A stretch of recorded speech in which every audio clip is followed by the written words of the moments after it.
మనకి gut health అనేది చాలా ఇంపార్టెంట్ అండి. సో మనందరికి ఆల్మోస్ట్ మన ఇంటెస్టైన్స్ లో ట్రిలియన్స్ ఆఫ్ బ్యాక్టీరియాస్ ఉంటాయి. సో ఇవి ప్రతి ఒక్కరికి ఒక యూనిక్ అమౌంట్ లో ఈ బ్యాక్టీరియాస్ అనేది ఉంటాయి. ఎలాగైతే ఈ చేతి వేలి మీద వేలి ముద్రలు ఉంటాయో ఎవరికి వాళ్ళకి డిఫరెంట్ గా ఉన్నట్టు ఈ గట్ బ్యాక్టీరియా కూడా ఎవరికి వాళ్ళకి డిఫరెంట్ బ్యాక్టీరియాస్ వాళ్ళ శరీరంలో ఉంటాయి.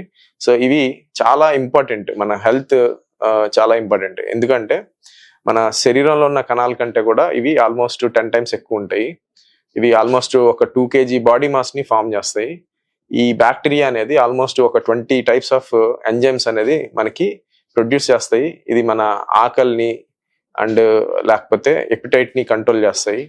అలాగే డైజెషన్ కి అండ్ అలాగే మన ఇంటెస్టైన్ హెల్త్ ఇంప్రూవ్ చేయడానికి, ఈ షుగర్స్ స్టేబుల్ గా ఉండడానికి, అంటే fluctuations, sudden drop sudden spike లేకుండా సో మన బ్లడ్ లోకి అబ్జర్వ్ అవడానికి డైజెషన్ కి ఈ బ్యాక్టీరియా అనేది చాలా ఇంపార్టెంట్.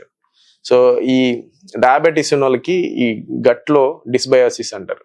సో ఈ సమతుల్యంగా ఉండాల్సిన బ్యాక్టీరియా మనకి గుడ్ బ్యాక్టీరియా తగ్గిపోవడం, ఆ బ్యాడ్ బ్యాక్టీరియా పెరిగిపోవడం, ఈ బ్యాక్టీరియాలో కూడా డైవర్సిటీ తగ్గిపోవడం. సో ఆల్మోస్ట్ డయాబెటిక్స్ లో 30% తగ్గిపోతుంది అని చెప్పేసి ఈ స్టడీస్ అధ్యయనాల్లో తెలుస్తోంది. అంతేకాకుండా మనకి కొన్ని బ్యూటరేట్ అనే ఒక షార్ట్ చైన్ ఫ్యాటీ యాసిడ్, ఇది కూడా మనకి గట్ లో ఈ డయాబెటిక్స్ ఉన్న వాళ్ళలో ఈ తగ్గిపోవడం ద్వారా ఈ గట్ లో ఉండే కణాల మధ్యలో గ్యాప్ పెరిగిపోయి లీకీ గట్ సిండ్రోమ్ అంటారు.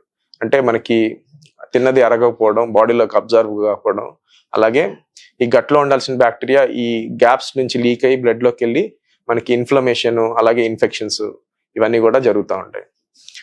అంతేకాకుండా ఈ డయాబెటీస్ ఉన్న వాళ్ళకి మనకి డైజెషన్ స్లో అవ్వడం, ఎలాగైతే మనకి ఈ డయాబెటీస్ ఉన్న వాళ్ళకి కంటి చూపు ఎఫెక్ట్ అవ్వడం, హార్ట్, కిడ్నీస్ ఎలా ఎఫెక్ట్ అవుతాయో ఈ స్టమక్ లో ఉండే ఈ నర్వ్ సిస్టమ్ కూడా ఎఫెక్ట్ అయ్యి వాళ్ళ డైజెషన్ ప్రాబ్లమ్స్ ఇవన్నీ కూడా జరుగుతూ ఉంటాయి. సో గట్ హెల్త్ అనేది చాలా ఇంపార్టెంట్. సో ఈ గట్ హెల్తే ఇప్పుడు మనకి ఇంకో ఇంట్రెస్టింగ్ ఫ్యాక్ట్ ఏంటంటే మన ఇమ్యూనిటీ 70% ఈ ఇంటెస్టైన్ లోనే ఉంటుంది. సో గట్ ఇమ్యూనిటీ కనుక బాగుంటే మనకి త్వరగా ఇన్ఫెక్షన్స్ కానీ లేకపోతే chronic conditions or inflammation or chronic diseases కూడా మనకి రావాలి.